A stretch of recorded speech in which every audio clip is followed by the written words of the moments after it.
Now, in this video, it's also before the interview. It's a third video before interview. In this topic, the contributor ensure that the first impression is good. We have listened about that the first impression is the last impression. કે જે પહેલી impression છે એ એક સારી બાબત હોય છે. તો અહીંયા જે આપણે વાત કરવા જઈ રહ્યા છીએ અટાયર એટલે કે પોશાક વિશેની વાત છે. Every profession has it's on standards of dressing. દરેક પ્રોફેશનને અલગ અલગ પોતપોતાના ડ્રેસિંગ કોડ હોય છે, સ્ટાન્ડર્ડ આપેલા હોય છે. Before the interview understand what is the expected attire so that you can go appropriately dressed. Interview પહેલાં તમને ખ્યાલ હોવો જોઈએ કે આ જોબ માટે થઈને તમારે આ પ્રકારનો પોશાક ધારણ કરવો જોઈએ. તો એ રીતે તમારે સંપૂર્ણ તૈયારી સાથે ત્યાં જવું જોઈએ અથવા તો તમે જઈ શકો છો. Mark out below each of the following ways of dressing are appropriate for a person going for an interview of a. Here is the example of software developer's job, bank executive's job, and fashion model's job. We can find that if the software developer is going for an interview, which kind of the attire he or she have to wear. You can find from the first business formals, full sleeve shirt, it's looking totally formal. Colorful clothes, dark glasses, caps, it's not relevant to software developers, it's relevant to fashion models. Business formal is relevant to bank executives job and software developers job. Fashionable clothes that reveal a lot, it's totally relevant to fashion models. Tattoos, fashion models job. Huge earrings and fashion accessories, fashion models job. Flashy clothes, it's also relevant to fashion models job. And the smart sober colored Indian wear for women, it's relevant to software developers job and bank executives job. તો આમાં આપણે જોયું એ પ્રમાણે કે ભાઈ દરેક જોબને relevant અલગ અલગ પ્રકારના પોશાક ધારણ કરવાના રહેતા હોય છે. પછી એ પોસ્ટને અનુરૂપ હોય એ આપણે જાણી શકીએ. આને ધ્યાનમાં રાખીને નીચે જે ચેકલિસ્ટ આપવામાં આવ્યું છે ભાઈ આ બાબતને ધ્યાનમાં રાખવી જોઈએ. Safe dress code for an interview for womens and for men's.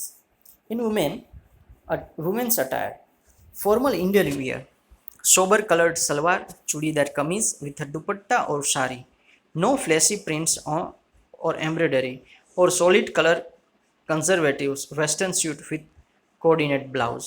અહીંયા વાત કરે છે કે ફોર્મલ ઇન્ડિયન વિયર પોશાક ધારણ કરવો જોઈએ. સોબર કલરના સલવાર અને ચૂડીદાર કમીઝ હોવી જોઈએ દુપટ્ટા સાથે અથવા તો સાડી. કોઈ ફ્લેશી પ્રિન્ટ્સ કે એમ્બ્રોઇડરી ન હોવી જોઈએ અથવા તો જે વધારે પડતું હાઇલાઇટ થાય એ પ્રકારની ડિઝાઇન પણ ન હોવી જોઈએ. સોલિડ કલર હોવા જોઈએ. Conservative western suite with coordinate blouse. જો પ્રોફેશનલી હોય તો એ પ્રકારનું વેસ્ટર્ન સ્યુટ કોર્ડિનેટ બ્લાઉઝ સાથે હોવું જરૂરી છે. મોડરેટ શૂઝ પણ જે પહેરેલા હોય એ પોશાકને અનુરૂપ હોવા જોઈએ. લિમિટેડ જ્વેલરી, જે કંઈ જ્વેલરી પહેરવામાં આવે વિમેન્સ દ્વારા એ લિમિટેશનની અંદર હોવી જોઈએ. Neat and professional hairstyle, no or light makeup and perfume. Some professionals say that you should avoid makeup, or you can use light makeups for an interview. Manicured nails, properly maintained nails, and the last portfolio or briefcase for documents. Document માટે થઈને જે portfolio કે briefcase હોય એ complete ready હોવા જોઈએ. Now, men's attire. Solid color conservative trousers, white or light colored long sleeve shirt, and sober looking tie. Dark shorts, formal shoes. Avoid fashion accessories and jewelry, especially for men's attire. You are suggested to avoid fashion accessories and jewelry. Neat shaven, neatly hairstyle. Your beard should be maintained professionally. Avoid strong smelling aftershave or perfume.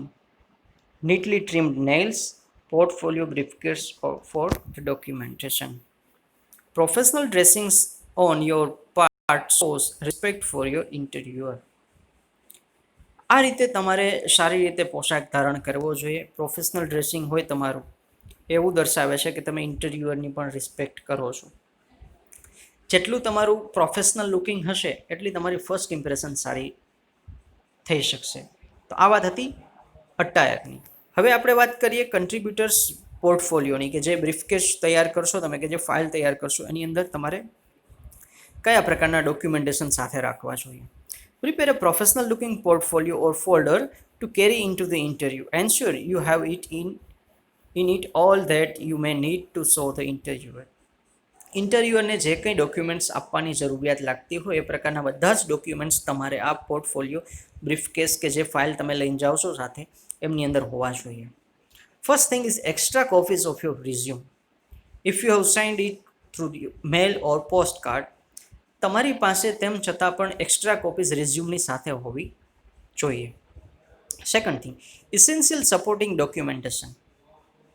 જરૂરી supporting documentation હોય એ પણ સાથે હોવા જોઈએ. Original and photocopies. જે કંઈ માર્કશીટ્સ કે સર્ટિફિકેટ્સ હોય એને ઓરિજિનલી પણ રાખવાના છે સાથે, અને એમની ફોટોકોપીસ પણ હોવી જરૂરી છે. જે કંઈ ડોક્યુમેન્ટ્સ ઇમ્પોર્ટન્સ હોય જે તમે સાથે લઈ જાઓ છો, તમારી બધી જ માર્કશીટ, ડિગ્રી સર્ટિફિકેટ્સ કે વગેરે પ્રોજેક્ટને લગતી ઇન્ફોર્મેશન કે XYZ સો એન્ડ સો, એ બધી જ ઇન્ફોર્મેશન તમે લઈને જાઓ છો. એમના ઓરિજિનલ ડોક્યુમેન્ટ્સ અને એમની ફોટોકોપી સાથે રાખવાની છે.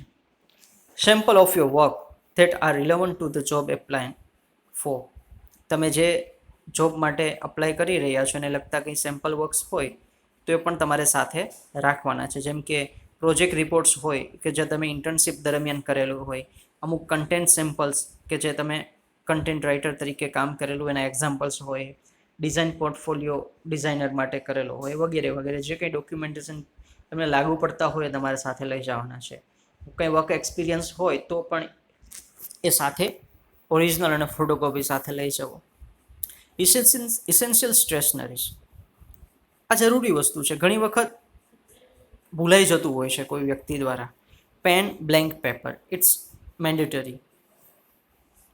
જ્યારે તમે ઇન્ટરવ્યૂ માટે જાઓ છો ત્યારે તમારી પાસે બ્લેન્ક પેપર્સ પણ હોવા જોઈએ અને સાથે પેન પણ હોવી જોઈએ. આ સ્ટેશનરી ઇસેન્શિયલ છે, આ સાથે રાખવી જરૂરી છે. રેફરન્સ ઓર રિકમેન્ડેશન લેટર. તમારી પાસે રેફરન્સ લેટર અને રિકમેન્ડેશન લેટર પણ સાથે લઈ જવો જોઈએ, જો કોઈના રેફરન્સથી કે રિકમેન્ડેશન દ્વારા તમે જતા હો તો, જેનાથી થોડું દર્શાવી શકાય તમારે. કારણ કે તમે કોઈ રેફરન્સ દ્વારા જયેલા હો તો તમારું રેફરન્સ લેટર જરૂરી છે એ સમયે. આ વાત હતી કે ભાઈ આ બધી વસ્તુઓ સાથે લઈ જવી જોઈએ. એ સિવાયની વાત એક અહીંયા નીચે આપેલી છે કે એની અંદર શું લઈ જવું જોઈએ ને શું ન લઈ જવું. What to carry with you when going for an interview. કે ઇન્ટરવ્યૂ માટે જાઓ છો ત્યારે શું સાથે તમારે લઈ જવું જોઈએ. વોટ ડઝન્ટ વર્ક ને what works.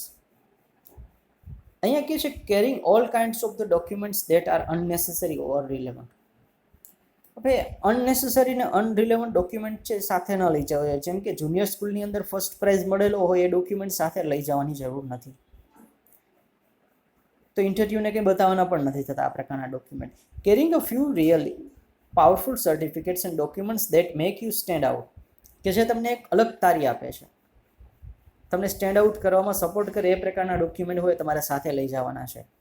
In case you have missed carrying something that the interview asks for, you can say that you will give it the next day. જો કદાચ તમે ભૂલથી ભૂલી ગયેલા હો કોઈ ડોક્યુમેન્ટ સાથે લઈ જવાનું તો તમે ઇન્ટરવ્યુને કહી શકો છો કે નેક્સ્ટ ડે હું આ તમને સબમિટ કરાવી દઈશ. વોટ ડઝન્ટ વર્કની અંદર જોઈએ તો second thing, certificates which you have received from the dubious or unknown sources, handwritten letter from a local NGO saying volunteer, false certificates or letters વગેરે. આ બધી બાબત કહે છે કે જે ઇરિલેવન્ટ હોય ના લઈ જવું જોઈએ. કોઈ એનજીઓ દ્વારા આપવામાં આવેલું સર્ટિફિકેટ હોય હેન્ડ રિટન મોડની અંદર તો એ સાથે ન લઈ જવું જોઈએ. કોઈ ખોટા સર્ટિફિકેટ્સ કે લેટર પણ સાથે નહીં જવા જોઈએ, કેમ કે આ પણ વસ્તુ ફોલ્સ સર્ટિફિકેટ્સ પણ ક્યારેક તમને મુસીબતમાં મૂકી શકે છે. વોટ વર્ક્સની અંદર જોઈએ તો in cases where you have dubious looking certificates come prepared to back up your claims with reference of people, contact details, background information, because the employer is likely to ask for it to investigate the genuineness of the case. Don't fabricate. કે ભાઈ આપણે કદાચ કોઈ વસ્તુ ખોટી રજૂ કરેલી હોય તો એ વસ્તુ ક્યારેક ઇન્વેસ્ટિગેશનની અંદર ઝડપાઈ પણ જાય, મુસીબતમાં પણ મુકાય. તો બેટર છે કે જે આપણા ફેક્ટ ઇન્ફોર્મેશન હોય એ જ બધી આપણે સાથે લઈ જવી જોઈએ, ખોટા સર્ટિફિકેટ્સ કે ડોક્યુમેન્ટ સાથે ન લઈ જવા જોઈએ.